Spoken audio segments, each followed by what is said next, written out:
Buenas tardes. Perdón, buenos días. ¿Se me escucha fuerte y claro?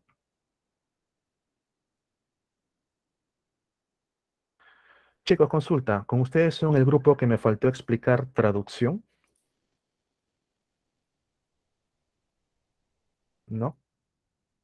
Ok.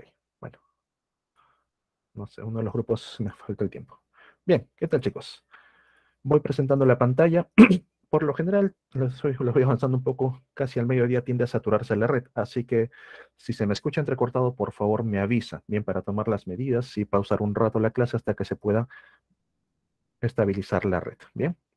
Ok, chicos, buen día con todos. Esta semana, bien, ya nos toca ver lo que vienen a ser los tejidos. Ya hemos ido viendo semana tras semana, desde la parte más básica, hemos pasado por los tipos de células, las bacterias, la eucaria, y ahora vamos a pasar a los tejidos, previamente ingresar a los sistemas. Bien, en el caso cuando vimos los temas de células, bien, las células procariotas, recordar que eran organismos unicelulares, ellos no se agrupan entre sí. En cambio, las células eucariotas van a formar estas agrupaciones conocidas como tejidos. Y como nosotros vimos a nivel eucariota los dos tipos de células, células animales, células vegetales, también vamos a encontrar aquí esta diferencia entre tejidos animales y tejidos vegetales. ¿Bien? Entonces, chicos, iniciamos con un tejido vegetal. Si tienen una plantita a la mano, sería más adecuado, mucho más didáctico para que me sigan el proceso. En una primera etapa, nuestra planta empieza a crecer. Sembraste una semilla, sembraste una pequeña plantita, ¿bien? Y esta poco a poco va ganando talla. ¿Qué ocurre ahí? Estás poniendo en evidencia lo que viene a ser la acción de los llamados tejidos meristemáticos. Estos tejidos meristemáticos se caracterizan por estar formados por unas células pequeñitas, bien, de forma redonda, pero que tienen un núcleo bastante grande. Estas células, al momento que se van a dividir, mantienen la línea celular, se autoperpetúan. Entonces, cuando una célula se divide, forma dos nuevas células. Una de ellas, otra vez es una célula redondita, chiquita, de núcleo enorme, pero la otra célula ya se diferencia. Se empieza a hacer una célula más geométrica, más alargada, ¿bien? La cual, por ejemplo, puede formar parte del tallo, parte de la raíz, parte de las hojas. Esta célula chiquita otra vez se vuelve a dividir. Nuevamente mantiene la línea celular, una célula chiquita de núcleo enorme, y otra vez la otra célula se diferencia. Gracias a esto, chicos, las plantas tienen crecimiento ilimitado. Bien, las plantas podrían considerarse organismos inmortales. Siempre que tengan las condiciones adecuadas, pueden reemplazar fácilmente a sus células porque van a mantener la línea de las células meristemáticas. Bien, por ahí la planta, ustedes han visto, por ejemplo, que en ciertas épocas del año pierden las hojas, pierden el tallo, rápidamente lo pueden recuperar gracias a ellas. E incluso, tal vez sus mamás, sus abuelitas, bien, principalmente las señoras, cuando por ahí van a un parque o van a la casa de una vecina, una amiga, y encuentran una plantita que les gusta, se llevan un pequeño trozo de tallo. Llegan a casa y ponen este tallo en agua y notas que al pasar los días les empieza a salir raíces. Profe, ¿por qué? En el tallo ya encontramos lo que vienen a ser células diferenciadas. Bien. Pero estas células diferenciadas a nivel de las plantas tienen la capacidad de desdiferenciarse, regresar a ser células meristemáticas y ya una célula meristemática puede volver a diferenciarse y en este caso ya no para tallo, sino para volver a formar raíz. Bien. Entonces, chicos, las plantas de por sí son organismos inmortales con una capacidad de recuperación muy alta gracias a los tejidos meristemáticos. Cuando nosotros ubicamos la posición de los tejidos meristemáticos, vamos a encontrar que estos se encuentran principalmente en los ápices, bien, las yemas apicales por aquí, el ápice de la raíz, pero también lo vamos a encontrar de manera lateral, bien, que aquí no está señalado. El que se encuentra a nivel de los ápices se conoce como el meristemo primario o apical. Y vean, a nivel de la raíz, aquí observamos a estas células redonditas del núcleo enorme, a medida que se van dividiendo, se van alejando, notamos que ya toman una forma más rectangular, una forma más alargada, ya son células diferenciadas, pero esta línea se mantiene, estas células redonditas van a estar presentes ahí, bien, manteniendo su propia línea celular. Aquí, por ejemplo, tenemos el ápice de un tallo, el zoom es mucho menor. Profe, no puedo notar claramente las células, pero puedes notar que los núcleos han sido coloreados, ¿bien? Por esta zona, que ya son células diferenciadas, puedes ver que los núcleos están más separados entre sí porque las células son más alargadas, bien son más grandes, más geométricas. En cambio, en estos puntos apicales, los núcleos están muy juntitos porque las células son pequeñitas de núcleos enormes, son células redonditas y van a mantener el proceso de división. Bien. Entonces, el meristemo primario o apical permite el crecimiento longitudinal o el crecimiento vertical a nivel de las plantas, bien, para que vayan ganando talla. Cuando las plantas continúan con su proceso de desarrollo, necesitan también crecer de manera lateral, necesitan ensancharse, y ahí aparece el meristemo secundario o también conocido como lateral. Este meristemo secundario también se le conoce como cambium. El cambium se va a clasificar en dos tipos. Tenemos el cambium vascular, ¿bien? Recibe el nombre de vascular porque forma los vasos conductores. Y tenemos el cambium suberoso, ¿bien? El que permite el engrosamiento del tallo en sí. Vean por aquí. A partir del cambio vascular que está señalado, bien viene a ser toda esta línea de células, se forman los vasos conductores. El xilema siempre se desarrolla apuntando hacia el centro, hacia la médula, mientras que el floema se desarrolla siempre apuntando hacia la superficie, hacia la corteza, bien, hacia la parte externa.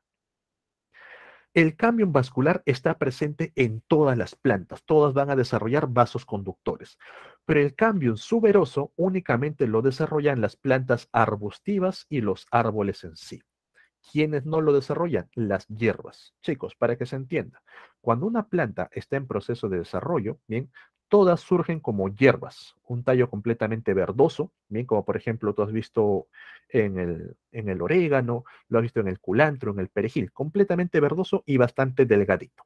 Algunas se quedan únicamente como hierbas, otras empiezan a cambiar, empiezan a crecer un poco más y vas a notar cómo el tallo se empieza a oscurecer. Ya estás formando un arbusto. Por ejemplo, si has tenido un rosal, has tenido geranios, bien, ya tienes una planta arbustiva. Ahí ya empieza a actuar el meristemo secundario, engrosando el tallo. Algunos se quedan como arbustos, pero otros pasan a una tercera etapa y se convierten en árboles robustos, ¿bien? Ya ahí también hay meristemo secundario que ya está bastante engrosado y va a formar unas estructuras más resistentes. Bien, entonces en las plantas vamos a encontrar los tres tipos: las hierbas, bien, como una primera etapa, los arbustos como la segunda etapa y los árboles. No todas desarrollan los tres. Algunas se quedan como hierbas, otras se quedan como arbustos. Bien. Pero entonces, regresando a la explicación, el meristemo secundario o lateral no está presente, perdón, el cambio suberoso no está presente en lo que viene a ser las hierbas. Estas únicamente desarrollan vasos conductores. ¿Dónde está presente? En los arbustos. Bien, tú has visto que estos arbustos tienen un tallo más oscuro, un tallo más duro. Bien, porque se empieza a formar esta estructura conocida como peridermis, el cual forma parte del llamado felógeno. Bien. Cambio suberoso o también felógeno. Es otro nombre que le pueden dar. Ok, entonces tu plantita ya empezó a crecer en cuanto a longitud de manera vertical. Tu plantita ya se empezó a engrosar poco a poco. Bien. Para que la planta continúe con su proceso de desarrollo, también necesita formar tejidos de protección, necesita protegerse del medio ambiente. Recordemos algo, chicos. Las plantas vienen a ser el proceso evolutivo de las algas cuando empezaron a colonizar bien la zona terrestre. Las algas, al estar expuestas, al estar siempre dentro del ambiente acuático, no tenían problemas con la entrada o salida de agua. Bien, no tienen tejidos que los protejan de la pérdida de agua. Por eso que ustedes han notado que cuando van a las playas y encuentran algas varadas, estas algas están completamente resecas y muy quebradizas. Pero a las plantas no les ocurre eso. ¿Por qué? Luego de desarrollar los tejidos meristemáticos, los cuales van a permitir el crecimiento, también surgen los llamados tejidos protectores. ¿Bien? Y en una primera etapa surge la epidermis. La epidermis está formado por una sola capa de células, lo que pueden ver por aquí, la cual presenta en su superficie una membrana conocida como cutícula. Gracias a la cutícula, bien, no hay pérdida de agua a través de la epidermis. Gracias a la cutícula tampoco hay el ingreso de microorganismos, entonces los protege de ambos, de ser atacado por microorganismos, de perder agua en sí. A nivel de la epidermis, bien, vamos a encontrar todo un grupo de células translúcidas que permiten el paso de la luz hacia las células que se encuentran por debajo para que éstas puedan realizar procesos fotosintéticos. Por eso que la epidermis lo vamos a ubicar únicamente en las zonas verdosas, bien. En el caso de las hierbas, está presente en las hojas, está presente en el tallo, pero ya en las plantas más desarrolladas, principalmente en los árboles, únicamente ubicamos a la epidermis a nivel de hojas. Si analizamos más de cerca a la epidermis, bien, aquí están las células completamente translúcidas, vamos a encontrar otras que sí presentan pigmentación, bien, y siempre se agrupan de a dos. A estas células se les conoce como células oclusivas o también llamadas células guardianes. Entre las dos forman una estructura conocida como estomas. Chicos, mucho cuidado. Las células no se llaman estomas. La estructura, el conjunto, es un estoma. Bien, las células son las oclusivas o guardianes. Son las únicas que van a presentar cloroplastos dándole esa coloración verdosa y están presentes en la epidermis. Profe, ¿por qué necesitan cloroplastos? Porque estas células oclusivas, bien, van a estar abriendo y cerrando un poro o también llamado ostiolo, el poro del estoma o también conocido como ostiolo. Y a través de este poro se va a realizar intercambio gaseoso. Pregunta, chicos, ¿qué gases libera la planta? ¿Qué gases salen de una planta?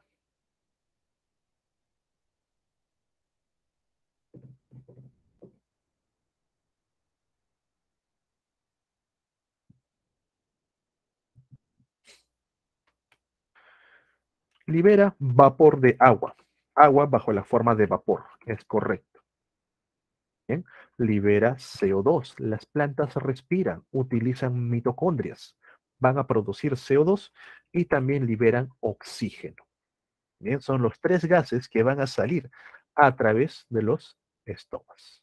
Bien, ¿qué gases ingresan a la planta a través de los estomas? Por supuesto que va a ingresar el CO2, que necesitan fijarlo para poder realizar la fotosíntesis, la fase oscura, pero también ingresa oxígeno. Por eso, chicos, no se recomienda que en los cuartos cerrados, en los cuartos pequeños, haya presencia de muchas plantas, ya que durante la noche, como se desactiva la fase luminosa, las plantas producen ATP a través de sus mitocondrias y para eso capturan oxígeno y liberan CO2. En otras palabras, compiten contigo por el oxígeno presente en el cuarto. Bien, tener mucho cuidado. Entonces, a nivel de estomas, únicamente intercambio de gases, nada más. Gracias a esto, chicos, nosotros cuando analizamos una hojita, bien, vamos a notar que en la cara superficial, la que está expuesta al sol, no hay presencia de estomas o son muy escasos, ya que la incidencia solar haría que pierdan rápidamente vapor de agua. En cambio, en la parte inferior hay una gran cantidad de estos estomas para que las hojas puedan obtener el CO2 necesario para fijarlas y también liberen vapor de agua necesario para el transporte celular. ¿Bien? Ok, entonces la epidermis es el tejido inicial de protección presente siempre en las hierbas, ¿bien? Pero de manera estacional en lo que viene a ser arbustos y árboles, ¿bien? ¿Por qué de manera estacional? Porque a medida que la planta va creciendo, inicia como una hierba y se va transformando en un arbusto, la epidermis va a ser reemplazada por una segunda estructura conocida como peridermis. Esta peridermis es lo que se forma a partir del cambium suberoso. Cuando el tallo se va engrosando, poco a poco va siendo recubierto por esta estructura. Bien, aquí está la peridermis, aquí está el felógeno, el cambio suberoso, y vas a notar cómo los tallos se empiezan a oscurecer, se van haciendo más grisáceos, más opacos. En el caso de que las plantas todavía mantengan ciertos tallos verdosos, como por ejemplo aquí vemos un verde oscuro, ahorita voy con la pregunta, a nivel de estos tallos vamos a encontrar unas pequeñas aperturas llamadas lenticelas. ¿Bien? Estas lenticelas, al igual que los estomas en las hojas, permiten el intercambio de gases para que a nivel de tallo también ocurra procesos fotosintéticos. Bien, adelante con la pregunta. Ah, sí, profesor, usted dice que la peridermis viene del cambium suberoso. ¿La epidermis viene del cambium vascular o solamente es en el caso de la peridermis? No. La epidermis es un tejido protector inicial. Bien, se desarrolla a partir de las células meristemáticas cuando están en crecimiento, las primarias apicales. Bien, porque es, digamos, la planta siempre nace chiquita. Pero ya cuando empieza a engrosar, ahí recién se activa el meristemo secundario.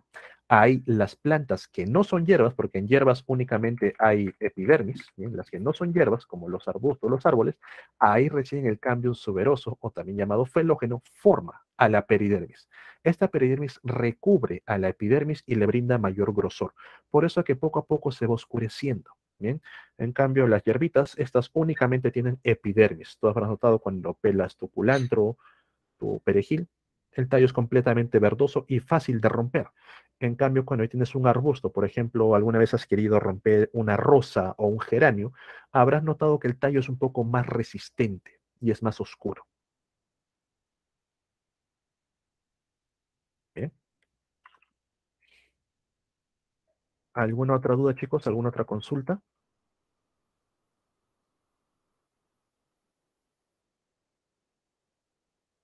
Ok. Bien, entonces estos son tejidos protectores. Bien. Luego tu planta sigue creciendo. Cuando las plantas han germinado, lo primero que van a aprovechar es la reserva de la semilla para poder formar sus primeras hojitas. Ya cuando están las primeras hojitas, empiezan a realizar procesos fotosintéticos, empiezan a acumular diversas sustancias desde la raíz, de las propias hojas, etcétera. Ahí también estas sustancias tienen que ser almacenadas en ciertos tejidos y aparecen los llamados tejidos fundamentales o parénquimas. Bien. El primero de ellos, el parénquima clorofiliano. ¿Cómo se llama la sustancia que almacena el parénquima clorofiliano?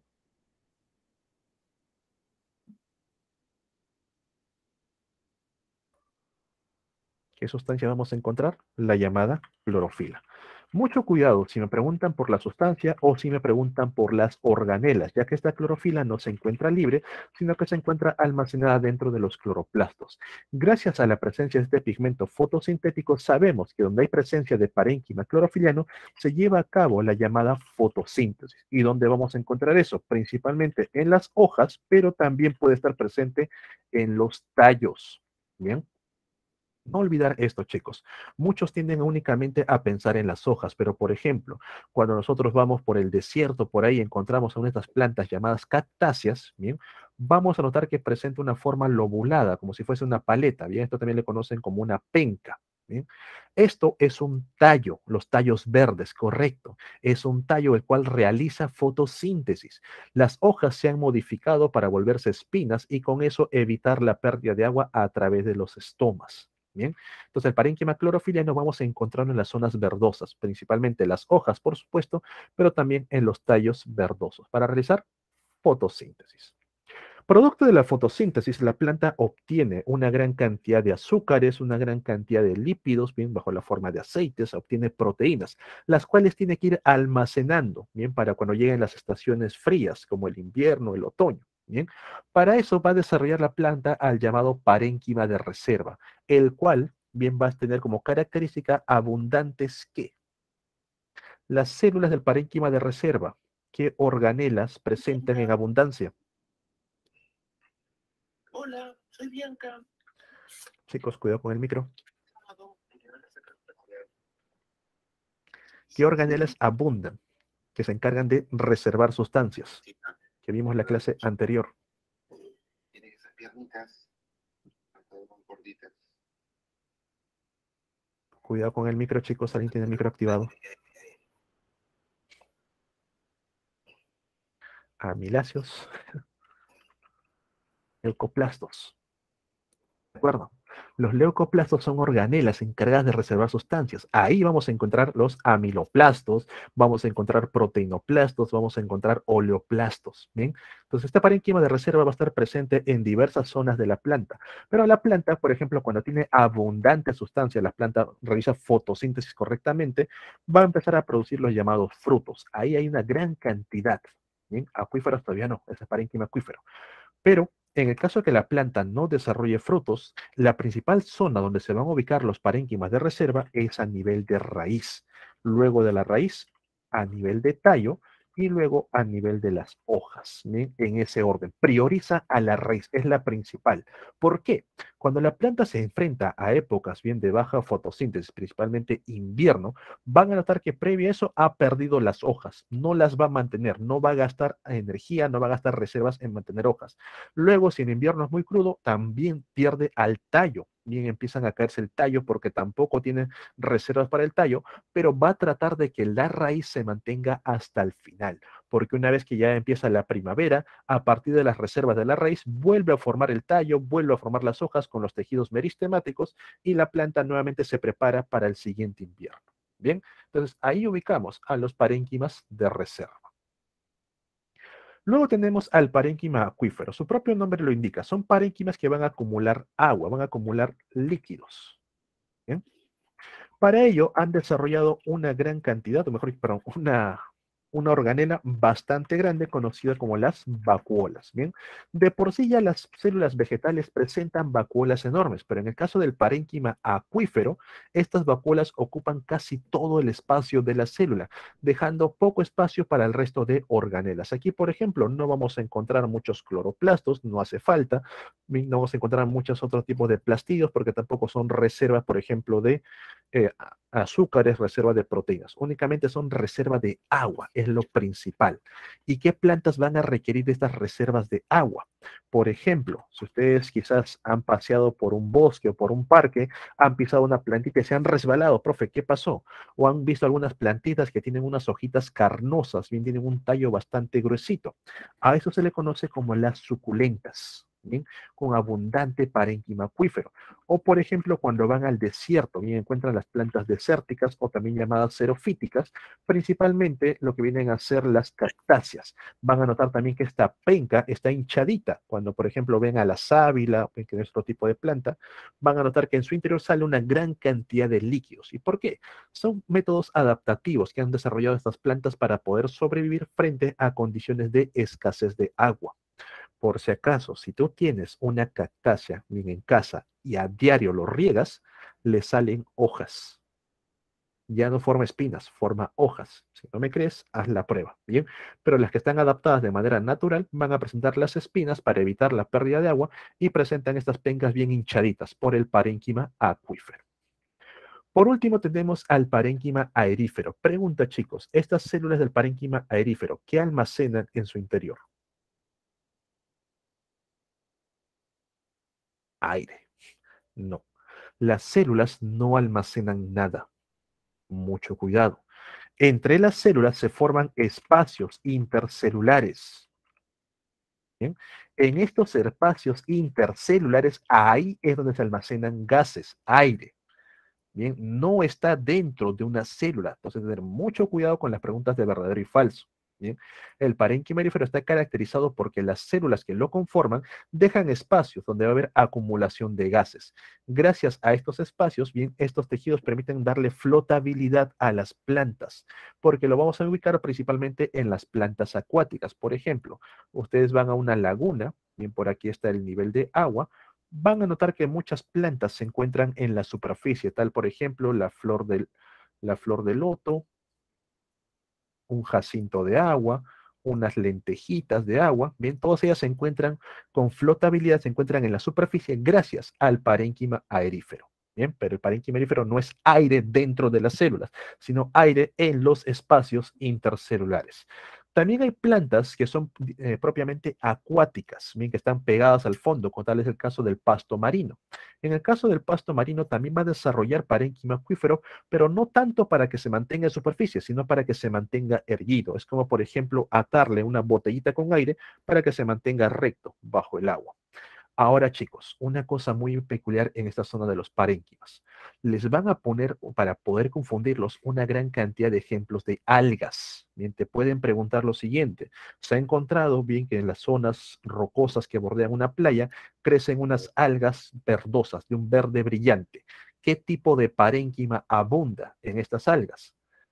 Tú automáticamente, al recordar el color verde brillante, marcas parénquima clorofiliano. No, Las algas son plantas tan primitivas que no han desarrollado ningún tipo de tejido, no tienen ningún tipo de parénquima. Ten mucho cuidado. O también te pueden poner incluso con imágenes. Bien, te lo coloco rapidito para que se vea. Hay ciertas algas las cuales desarrollan unas estructuras a manera de bolita. Cuidado con el micrófono, chicos. Bien, cuidado con el micro, por favor. Hay unas algas que desarrollan unas estructuras a manera de bolita en cuyo interior se almacena aire y gracias a eso se mantienen a flote. Bien, es un tipo de algas pardas. Y te pueden preguntar qué tipo de parénquima ubicamos aquí. Y tú puedes marcar erróneamente parénquima erífero. No, no hay parénquima erífero. Bien, las algas no tienen diferencia celular, no desarrollan tejidos. ¿Ok? Si te ponen un ejemplo de algas, automáticamente no tiene tejido alguno. Bien, para que quede claro.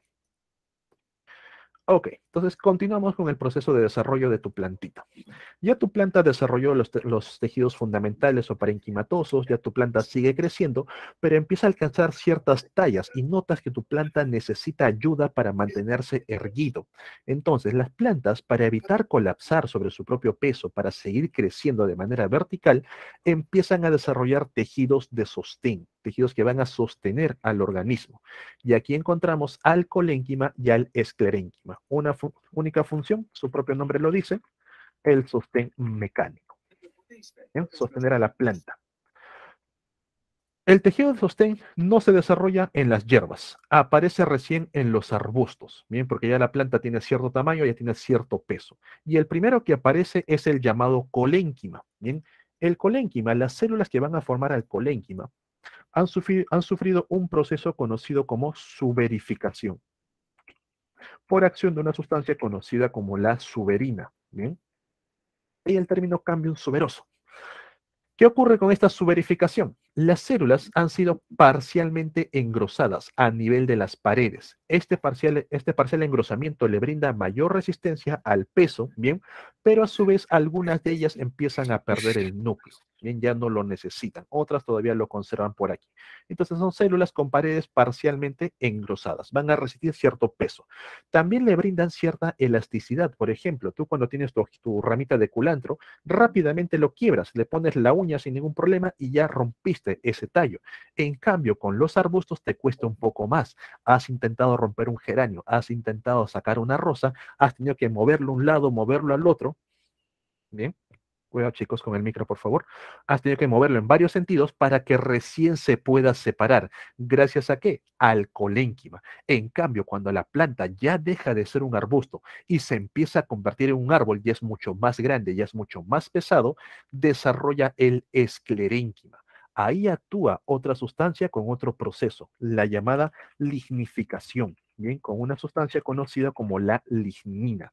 Esta lignificación engrosa fuertemente a las paredes, al punto que la célula muere, son células muertas y le brinda una resistencia muy dura. Tú, por ejemplo, has intentado poder colgarte de un árbol y esta rama no se dobla, no se tuerce, soporta tu peso. Has intentado romper estos tallos y resisten bastantes y llega un punto en que ya le aplicas tanta fuerza que automáticamente se quiebran, ya no son tan elásticos. Bien, son paredes engrosadas, duras y lignificadas. También, chicos, recuerden que este tejido de sostén se forman a nivel de lo que viene a ser la corteza, la parte dura del árbol. Ustedes quizás en casa tengan la presencia de libros viejos. No sé si tengan por ahí los libros de sus papás, de sus abuelitos, unos libros viejos que también se tienden a volver amarillentos con el pasar del tiempo. ¿Han notado que estos libros viejos tienen un olor característico? Un olor a libro viejo. Bien, no es como los libros modernos que ahora son, bueno, más plastificados, otro tipo de estructuras que no se oscurecen. Ese olorcito del libro viejo es el olor de la lignina. Y la lignina es un compuesto que se oxida con el tiempo, reacciona con el oxígeno. Por eso que poco a poco se van volviendo más amarillentos. Y cuando abres el libro, notas que está mucho más oscuro, más amarillento en los bordes, pero en el centro todavía se mantiene claro, porque la parte de los bordes tiene contacto con el oxígeno. Bien, y acuérdate que antiguamente los libros únicamente se hacían de la pulpa, de la corteza de la madera. Ahí está el esclerénquima. Bien. Entonces, ya la planta está completamente desarrollada. Colénquima, bien, como un tejido de sostén inicial para los arbustos, para los árboles. Esclerénquima ya con los árboles grandes, súper resistentes, ya con las células muertas. En todo este proceso, para que la planta no pierda en ningún momento conexión con el resto de las estructuras, para que la planta se mantenga nutrida, se han desarrollado siempre los tejidos conductores. ¿Bien? Y estos tejidos conductores se clasifican en xilema y floema. Cuando nosotros analizamos un vaso conductor, que viene a ser todo esto, vamos a notar que el xilema presenta células, bien, con un espacio enorme, con paredes fuertemente engrosadas y son células muertas. Profe, esclerénquima. Mientras que el floema bien presenta células con paredes ligeramente engrosadas, son más pequeñas, pero no presentan núcleo. Profesor, ¿no es colénquima? No. Esclerénquima y colénquima han pasado por procesos de suberificación y lignificación, al igual que el xilema y floema. Es correcto, han pasado por el mismo proceso, pero esclerénquima y colénquima se van a ubicar como tejidos de sostén para sostener a la planta. A través de ellos no fluye ningún tipo de compuesto, ningún tipo de savia. En cambio, a través del xilema y el floema sí vamos a encontrar bien los flujos de estos nutrientes. Recordar, el xilema siempre se desarrolla hacia la médula, hacia el centro de la planta, y el floema siempre se desarrolla hacia la superficie, bien, hacia la corteza. Y entre ambos, chicos, ¿quién está presente? Siempre. ¿Cómo se llama el cambium que está presente entre xilema y floema? El cambium que desarrolla vasos conductores. Cambio vascular. Vascular, así es, el cambium vascular. Bien, ahí viene el nombre, por los vasos conductores. Bien, conozcamos más de cerca a cada uno de ellos. Pregunta, ¿cuál de los dos transporta agua? ¿Xilema o floema?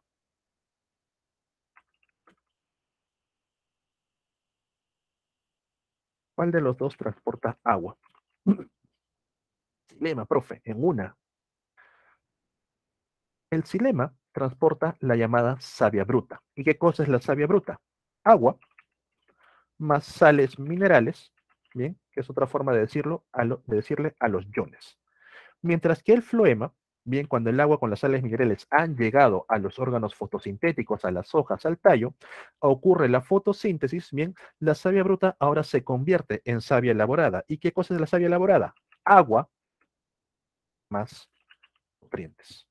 Ambos transportan agua, por si acaso. Tenga mucho cuidado, ¿bien? En preguntas de verdadero y falso o marque la alternativa correcta. Tanto xilema como floema van a transportar agua en sí, solamente que el xilema transporta mayor cantidad de agua, es correcto, y el floema una cantidad menor, pero sigue transportando, ¿bien? En el caso del xilema, el agua más las sales minerales son absorbidas a nivel de raíz y son transportadas directamente a los órganos fotosintéticos. Bien, coloco órganos fotosintéticos y no únicamente hojas. Bien, para que también consideren al tallo. En cambio, la savia elaborada, bien, es transportada a partir de dichos órganos fotosintéticos, bien, hacia el resto de la planta, priorizando la raíz. Bien, la raíz siempre tiene que tener la primera reserva. Bien, cuando vemos al xilema, bien, estos reciben nombres como por ejemplo traqueidas o tráqueas, ya que a nivel de la estructura de estos vasitos vamos a encontrar unas líneas, bien, que los separan y que asemejan a la tráquea humana, de ahí dicho nombre. O también al xilema se le conoce como vaso leñoso. ¿Por qué? Porque como recibe el mismo proceso para formar leña, la lignificación, bien, se asemeja mucho en cuanto a su textura. Bien, xilema, tráquea o vaso leñoso. En cambio, el floema, que está caracterizado por ser células vivas todavía, las cuales no tienen núcleo. Profe, ¿por qué no tienen núcleo? Como el floema va a transportar nutrientes, si estas células tuviesen núcleo, tendrían la información para sintetizar proteínas y aprovecharían los nutrientes, con lo cual no transportan correctamente los nutrientes. Bien, entonces es por eso que es necesario que el floema no tenga núcleos. Profe, entonces, si no tiene núcleos, no fabrica sus propias proteínas. Así es. Y si necesita proteínas, ¿quién se los fabrica? El floema siempre está acompañado de las células acompañantes. Estas células se encargan de mantener a las células del floema.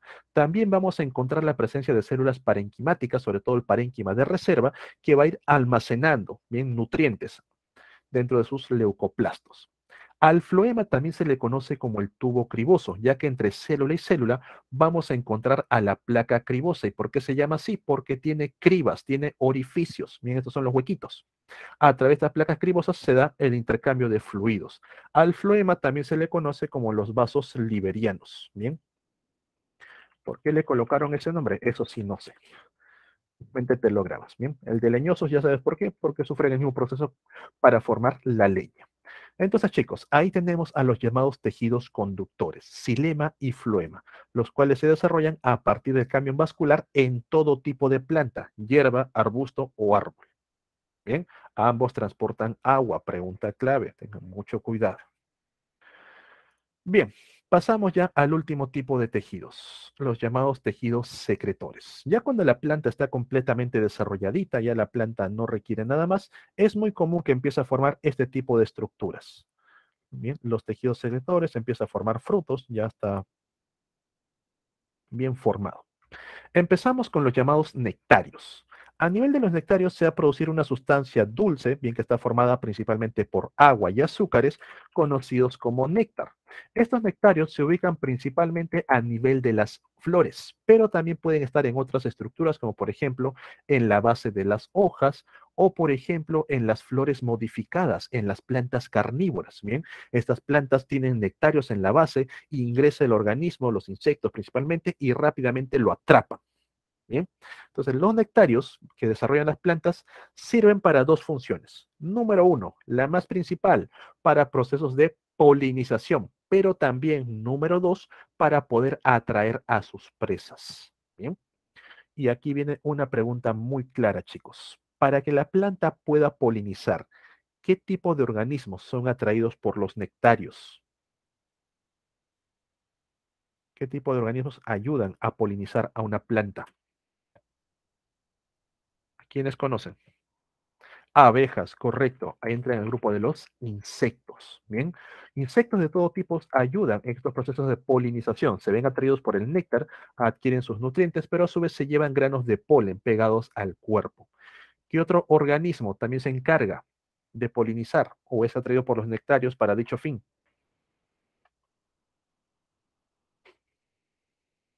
¿Qué más han visto revoloteando por las flores? Mariposas son insectos, correcto. Mariposas, polillas, todos ellos se ven atraídos por los insectos.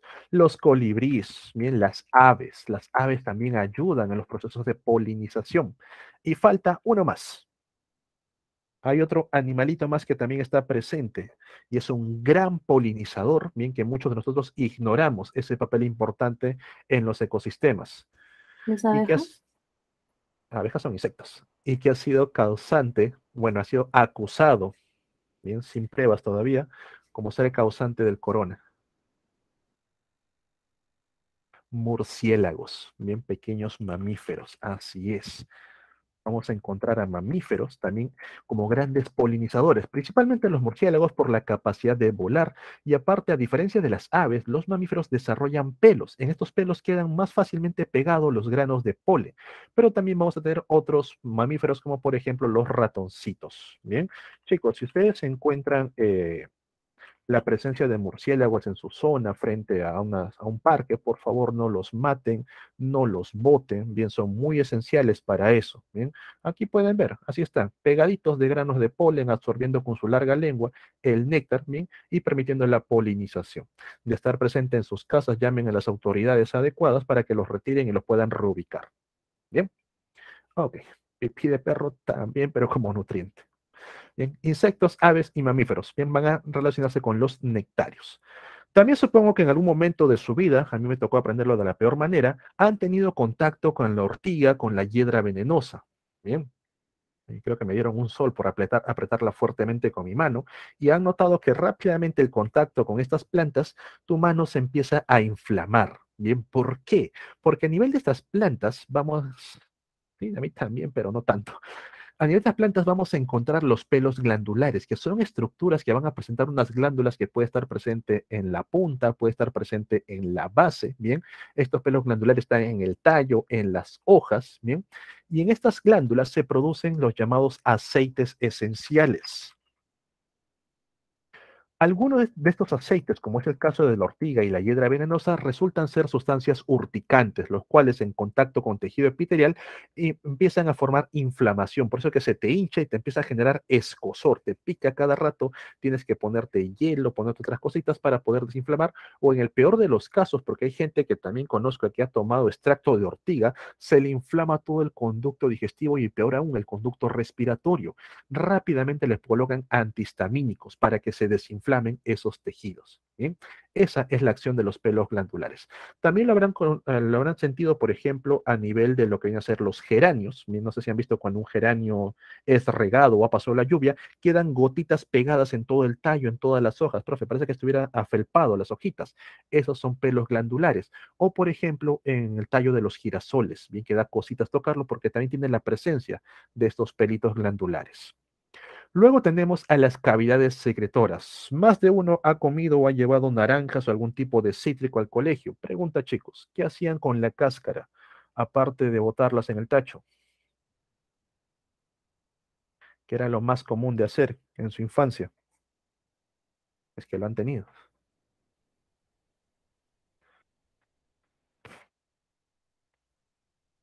Nadie.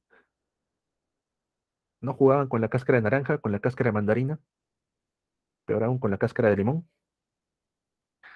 Tirarles una de ellas, pero lo más común es exprimirlo. Oye, mire, exprimes justo en su ojo.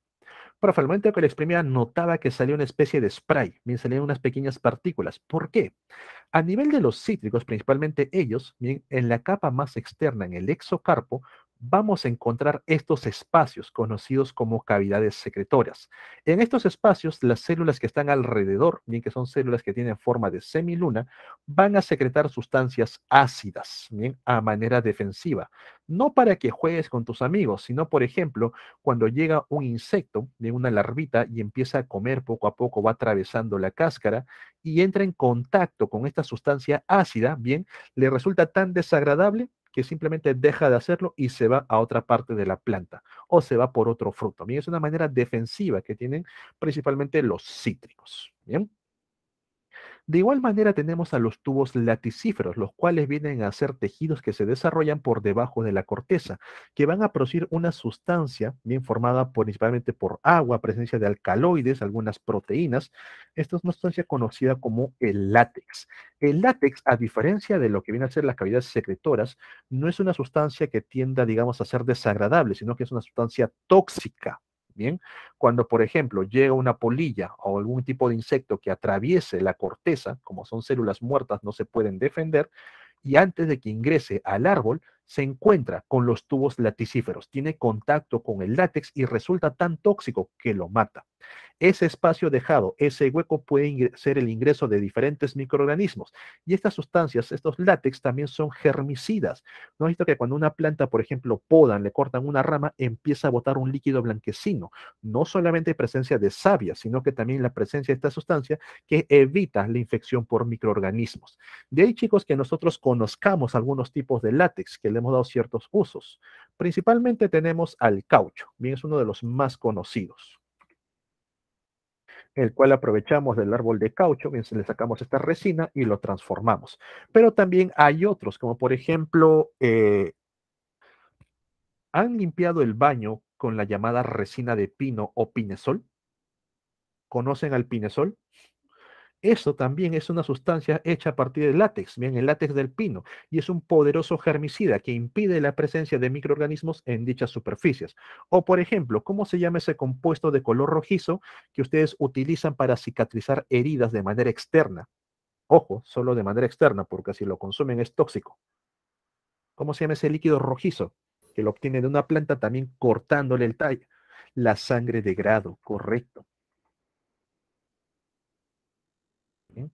La sangre de grado también es una sustancia, es un látex que ayuda en los procesos de cicatrización, pero es tóxico. Si tú ingieres sangre de grado, porque por ahí he visto recetas estas recetas caseras para curar úlceras o curar problemas digestivos, bien, resulta muy tóxico. Tener mucho cuidado. Ahí bien claro indica que la sangre de grado es de uso superficial, de manera tópica, nada más. Bien, entonces ahí tenemos ejemplos de los llamados tubos laticíferos. Las plantas, repito, no lo han hecho para que nosotros lo aprovechemos, sino que es un método de defensa que ellas tienen, evitando así el ingreso de organismos a su estructura.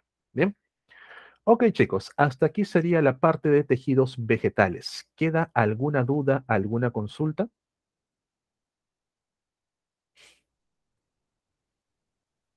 Los tricomas es otro nombre que se le coloca a los pelos glandulares. Bien, pero ya no es tan usado porque si tú buscas tricomas en sí, te va a salir una parte de la marihuana.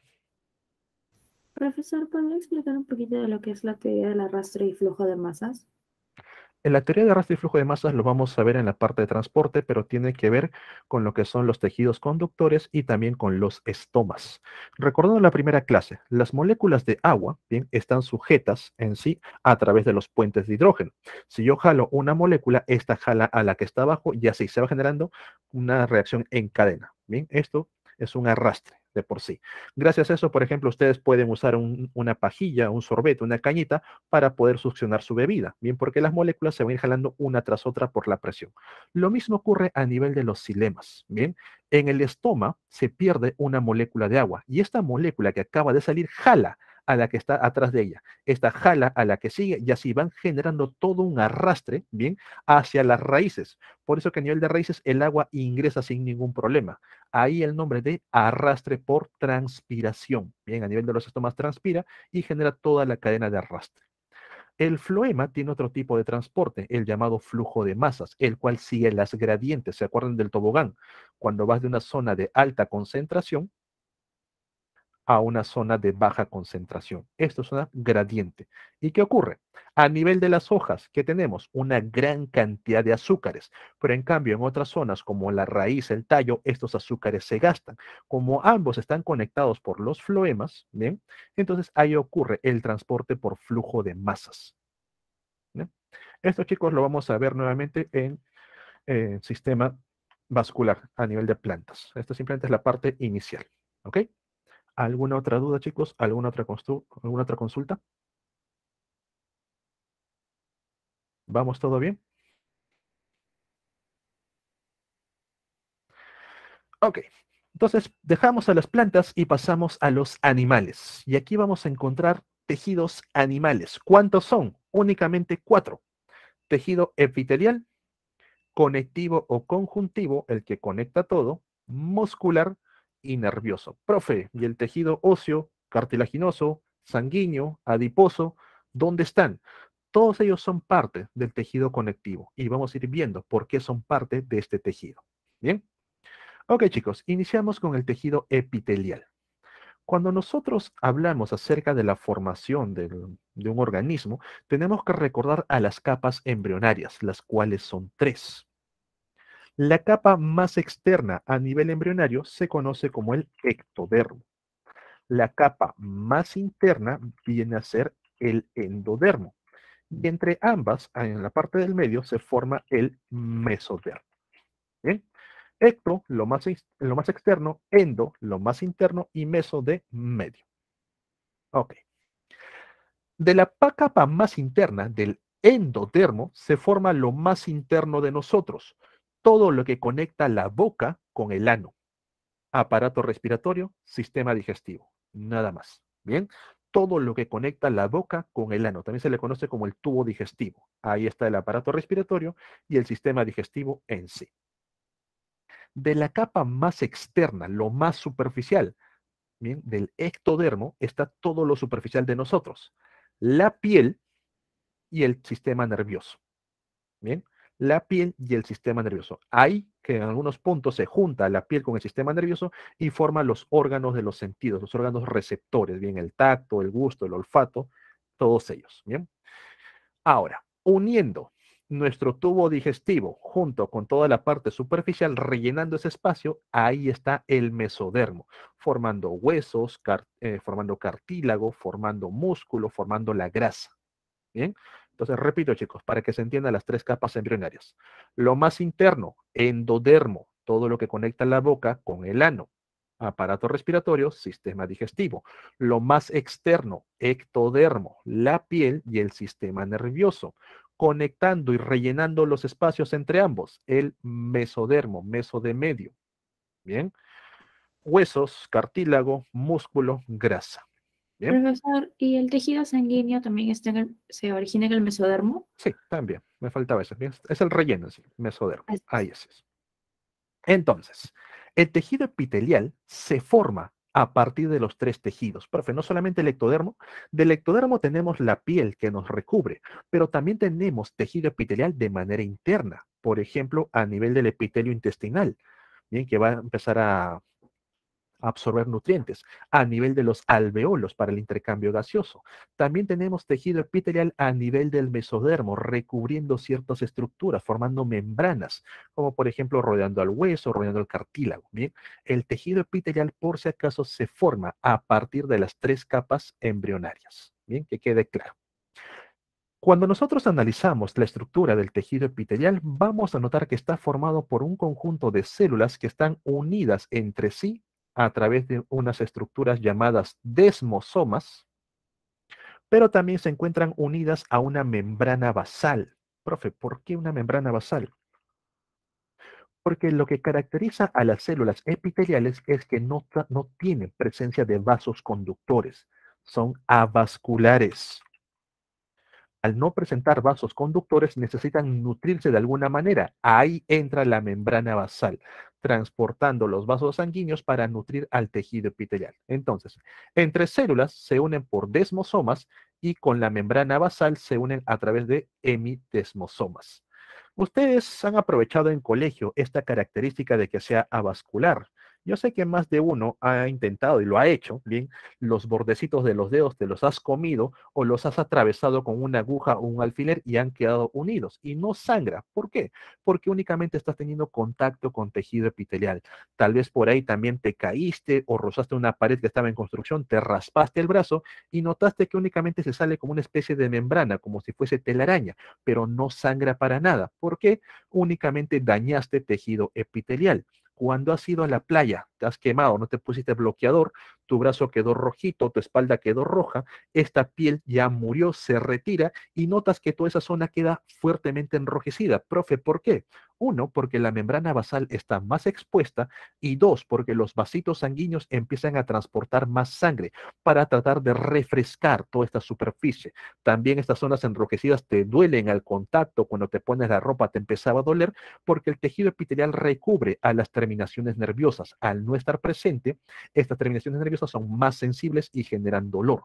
También has notado que en la espalda, sobre todo cuando se te empieza a caer la piel, bien luego de haberte quemado, se forman unas burbujitas de agua, bien, porque el tejido epitelial impide la pérdida de agua sin control, pero al no estar presente, el agua es más fácil que pueda perderse a través de ellos, bien.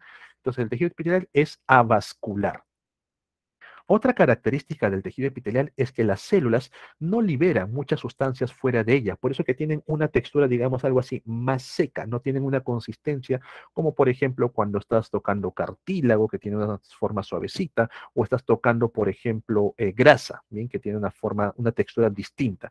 Eso se debe a que el tejido epitelial no libera estas sustancias fuera de la célula, la llamada matriz extracelular. Entonces posee escasa matriz extracelular. ¿Bien? Avascular se apoya, bueno, hay que indicarlo, se apoya en una membrana basal, posee escasa matriz extracelular. Estas son características, bien, del tejido epitelial. Ahora, ¿qué funciones cumple el tejido epitelial en nuestro organismo? Son 6. Número 1, principal, protección. Evita el ingreso de microorganismos, evita el ingreso de sustancias tóxicas, sustancias dañinas. Bien, cuando nosotros tenemos una herida, hemos atravesado el tejido epitelial, por ahí podemos generar infecciones. Permite el transporte transcelular y esto se relaciona con la absorción. Cuando nosotros ingerimos alimentos y son convertidos en nutrientes, el epitelio que reviste nuestro intestino delgado absorbe los nutrientes, pero las células epiteliales no se lo quedan, sino que lo envían al torrente sanguíneo. Entonces, absorción y transporte transcelular. También el tejido epitelial permite la secreción, como por ejemplo las llamadas glándulas, los lacrimales, las mucosas, las sudoríparas, bien, las salivales y también otras glándulas conocidas como las hormonas, bien, las glándulas que van a producir hormonas. Tiene función receptora. Recordar, el tejido epitelial a nivel del ectodermo, bien como se ha juntado con las células nerviosas, actúan como receptores del tacto, del olfato, del gusto. Ahí vamos a encontrar este epitelio receptor. Y ya por último, para que salgan al receso, también actúa en función reproductiva. ¿Dónde?